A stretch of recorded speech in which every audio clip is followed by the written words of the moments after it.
ನಮಸ್ತೆ. ನಾನು ಸ್ವಾಮಿ ಇರ್ಬೋದು. ಎಲ್ರು ಚೆನ್ನಾಗಿದ್ದಾರೆ ಅನ್ಕೊಂಡಿದ್ದೀನಿ.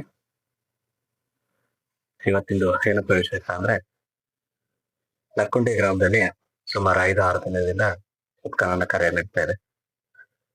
ಭಾರತೀಯ ಪುರಾತತ್ವ ಇಲಾಖೆ ಹಾಗೂ ರಾಜ್ಯ ಪುರಾತತ್ವ ಇಲಾಖೆ ಎಲ್ಲ ಸೇರ್ಕೊಂಡು ಉತ್ಖನನ ಕಾರ್ಯ ಮಾಡ್ತಾ ಇದ್ದಾರೆ. ತುಂಬಾ ಸಂತೋಷ. ಪುರಾತತ್ವ ಇಲಾಖೆಗೆ ಬೇರೆ ಕೆಲಸ ಇರುವಂತೆ ಕಾಣುತ್ತಿದೆ.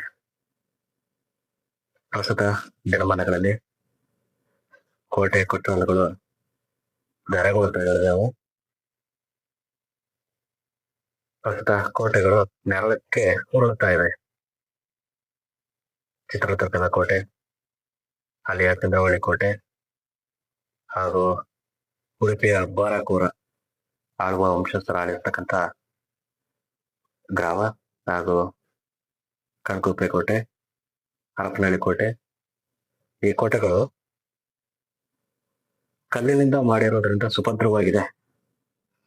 ಈಗ ಕಿಡಿಗೊಳಿಗಳ ಹಾವಳಿಯಿಂದ ನಶಿಸಿ ಹೋಗ್ತಾ ಇದೆ. ಗಣಿಗಾರಿಕೆ ಈ ತರದ ಕಾರಣಗಳಿಂದ ಅಲ್ಲಿರೋ ಕೋಟೆಗಳು ನಶಿಸಿ ಹೋಗ್ತಾ ಇದ್ದಾವೆ.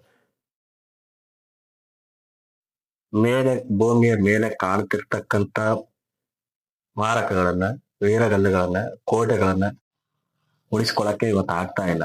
ಅಂಥದ್ರಲ್ಲಿ ನೀವು ಗುಂಡಿಯನ್ನ ತೆಗೆದು ಉತ್ಖನನ ಕಾರ್ಯಕ್ಕೆ ಇಳಿದಿದ್ದೀರಿ. ತುಂಬಾ ಒಳ್ಳೆಯ ವಿಚಾರ.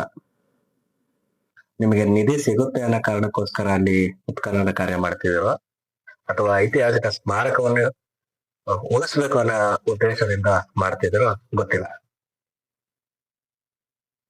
ಅಲ್ಲಿರುವ ಕಾಳಜಿ ಎಲ್ಲಾ ಕೋಟೆಗಳ ಮೇಲೆ ಇರಲಿ, ಎಲ್ಲಾ ಕೋಟೆ ಕೊತ್ತಲ ಹಾಗೂ ಸ್ಮಾರಕಗಳ ಮೇಲೆ ಇರಲಿ. ದುರದೃಷ್ಟ ಅದು ಯಾವುದಕ್ಕೂ ಈಗ ಪುರಾತತ್ವ ಇಲಾಖೆಯಿಂದ ಮುನ್ನಡೆಗೆ ಬರ್ತಾ ಇಲ್ಲ. ನೋಡೋಣ, ಕಾದು ನೋಡೋಣ ಮುಂದಿನ ಸನ್ನಿವೇಶ ಯಾವ ರೀತಿ ಆಗುತ್ತಂತ ನೋಡೋಣ. Thank you.